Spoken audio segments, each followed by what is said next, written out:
नाज़रीन अस्सलाम वालेकुम, मैं हूं इमरान वसीम। नाज़रीन, इस प्रोग्राम में एक तो आपको ये बताएंगे कि बानी तहरीक इंसाफ इमरान खान के लिए घड़ी की सुइयां क्यों उल्टी चलना शुरू हो गई। ये क्या मामला है, एक तो इसकी तफसीलात आपके साथ हम शेयर करेंगे। जस्टिस तारिक महमूद जंगेरी, जिनकी डिग्री को क्वेश्चन किया गया था, क्या जस्टिस तारिक महमूद जंगेरी को क्लीन चिट मिल गई है? क्या फ़ैसला हुआ है सुप्रीम जुडिशल काउंसिल के इजलास में, इसकी डिटेल भी आप नाज़रीन के साथ डिस्कस करेंगे। और इसके अलावा पाकिस्तान तहरीक इंसाफ ने यानी कप्तान पार्टी ने चीफ जस्टिस याहिया अफरीदी के खिलाफ नई क्या चाल चलने का फ़ैसला किया है, इस पर भी हम बात करेंगे। कुछ दीगर ख़बरें भी हैं, उनकी डिटेल भी ब्लॉग में आप देखने वालों के साथ शेयर करेंगे। लेकिन प्रोग्राम का आगाज़ करने से पहले आप खैर खाहों से चैनल सब्सक्रिप्शन की दरख्वास्त करेंगे कि जिन दोस्तों की जानिब से अभी तक हमारे चैनल को सब्सक्राइब नहीं किया गया, उनसे दरख्वास्त होगी कि चैनल को सब्सक्राइब कर लें, बेल आइकॉन का बटन प्रेस करें। वीडियो अगर पसंद आए तो इसे लाइक भी करें और शेयर भी करें। सबसे पहले नाजरीन, प्रोग्राम का आगाज़ करते हैं जो चीफ जस्टिस याहिया अफरीदी की सरबराही में जो जुडिशल कमीशन का इजलास हुआ है, जिसमें सिंध हाई कोर्ट के कॉन्स्टिट्यूशनल बेंचेस के लिए जजेस नॉमिनेट किए जाने थे। लेकिन आज के इजलास में क्या हुआ, तो सबसे पहले तो नाज़रीन जो बड़ी ख़बर इस जुडिशल कमीशन के इजलास से सामने आई है, ज़राए की जानिब से जो बताया गया है कि आज के इजलास में हतमी तौर पे तो कोई जजेस जो हैं वो नॉमिनेट नहीं किए गए सिंध हाई कोर्ट के कॉन्स्टिट्यूशनल बेंचेस के लिए, लेकिन इंटरम पीरियड के लिए यानी 24 नवंबर तक सिंध हाई कोर्ट के तमाम जजेस जो हैं, जो आइनी मुकदमात आएंगे उनको सुनेंगे। यानी तमाम सिंध हाई कोर्ट के जजेस को कॉन्स्टिट्यूशनल बेंचेस के लिए नॉमिनेट कर दिया गया है। अब जुडिशल कमीशन के इस फैसले के बाद जो chief justice Sindh high court हैं मिस्टर जस्टिस शफी सिद्दीकी साहब, वो कॉन्स्टिट्यूशनल बेंचेस के सरबराह बन गए हैं। अब ये 24 नवंबर तक इस फैसले को लेकर चलने का फैसला किया गया, लेकिन हतमी जो जजेस नॉमिनेट होने हैं वो 25 अक्टूबर को जुडिशल कमीशन का जो आइंदा इजलास होगा उसमें जजेस जो है वो फाइनली कॉन्स्टिट्यूशनल बेंचेस के लिए नॉमिनेट किए जाएंगे। लेकिन आज इस इजलास से हमें खबर ये भी चली है कि सिंध हाई कोर्ट ने तो कॉन्स्टिट्यूशनल बेंचेस के क़याम की करारदाद को मंजूर किया, लेकिन मुस्लिम नवाज़ जिसकी मरकज़ में हुकूमत है और आप कह सकते हैं कि पाकिस्तान पीपल्स पार्टी उसकी इत्तेहादी है, पंजाब में जो हमें खबर मिली है वो ये है कि पंजाब हुकूमत लाहौर हाई कोर्ट के साथ कंफर्टेबल है और पंजाब असम्बली में ऐसी कोई करारदाद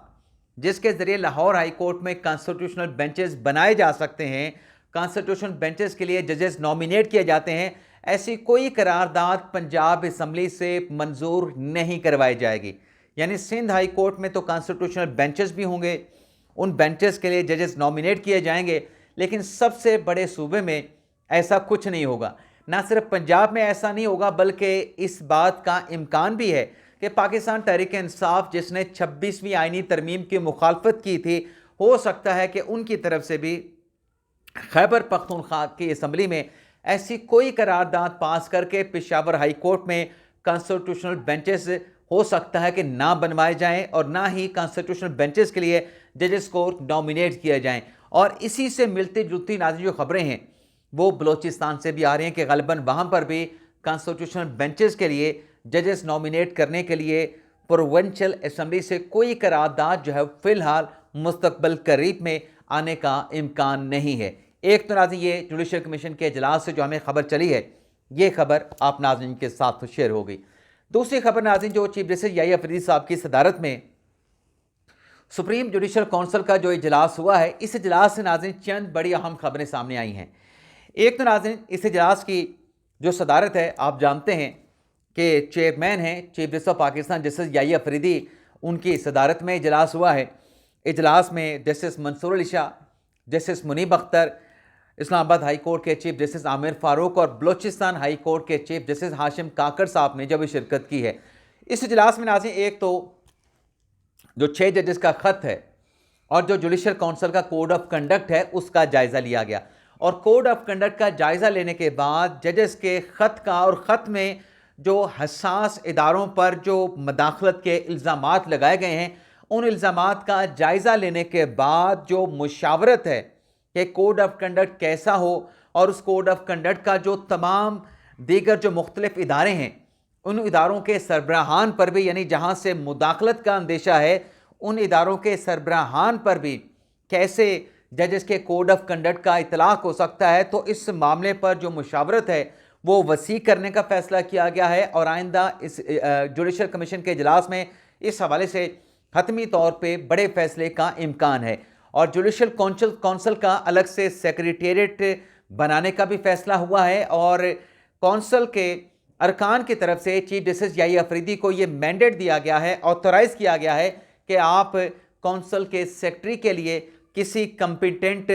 शख्सियत का इंतखाब करेंगे जो 3 माह में कौंसल के रूल्स और इसके मैकेनिज्म के हवाले से जो है कौंसल को मामनत फराहम करेंगे। दूसरा जो नाज़रीन जुडिशल कमीशन के इजलास में फैसला किया गया वो नाज़रीन फैसला ये है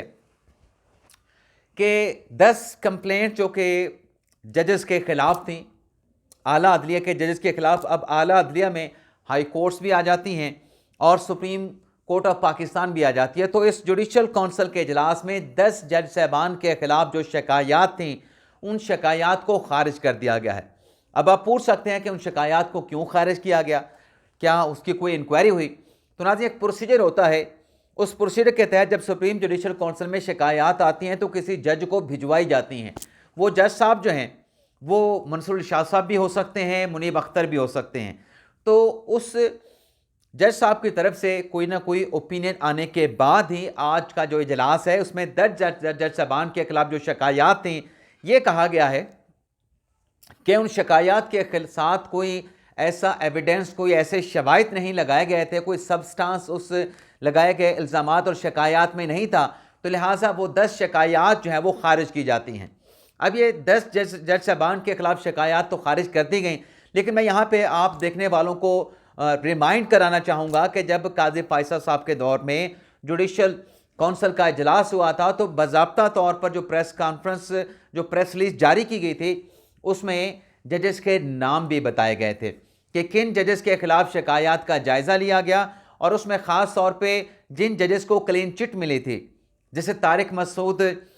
सरदार तारिक मसूद जिनके खिलाफ कंप्लेंट थी जुडिशल कौंसिल में, उनका नाम लेके कहा गया था कि उनके खिलाफ दायर की गई जो शिकायत है उसे बोगस करार दे के जो है खारिज किया जा रहा है। और जो मज़ाहिर नकवी साहब के खिलाफ शिकायत थी उसके बारे में कहा गया था कि उस पर कार्रवाई का आगाज़ होने जा रहा है। लेकिन आज जो 10 शिकायत आला अदलिया के जज साहबान के खिलाफ जो आई थी,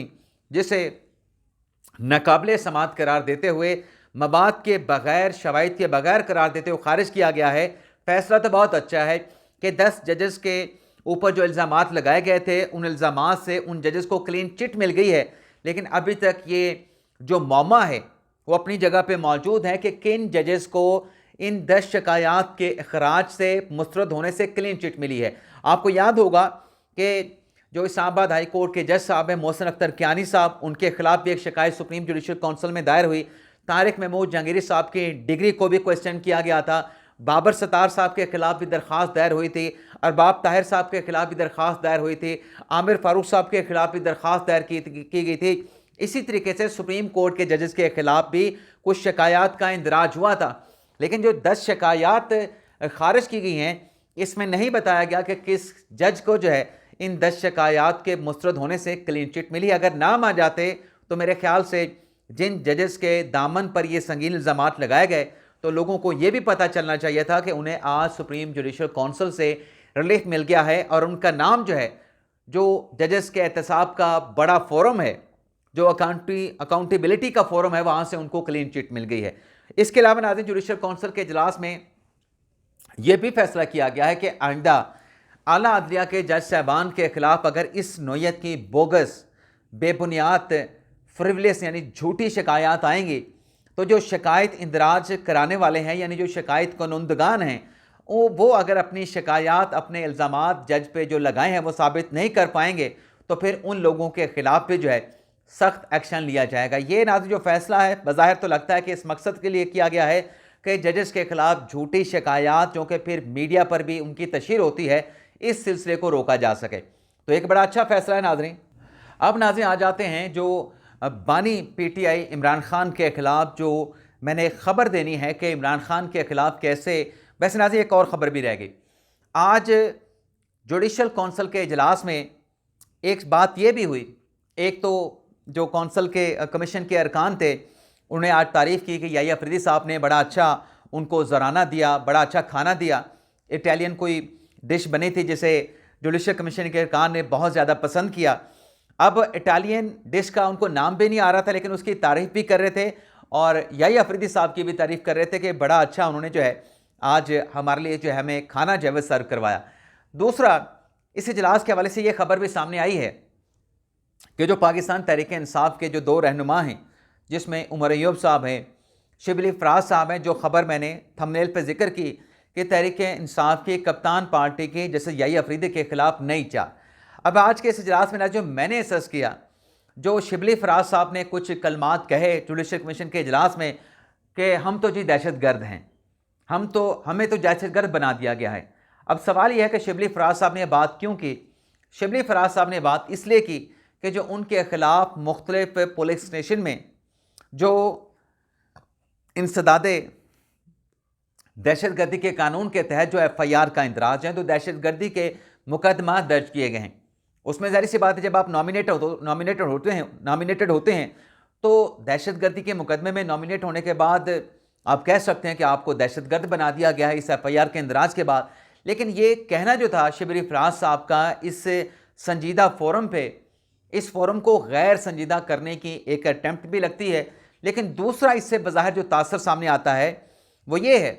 कि ग़ालिबन ये बात करके, वैसे तो चीफ जस्टिस याह्या अफरीदी साहब ने इस बात को आगे बढ़ाने से शिबली फराज साहब को रोक दिया कि मुनासिब नहीं कि आप इस फोरम पर इस तरह की बात करें। याह्या अफरीदी साहब ने उस बात को कंटिन्यू करने की शिबली फराज साहब को इजाज़त नहीं दी, लेकिन इस बात को करने का, इस फोरम पे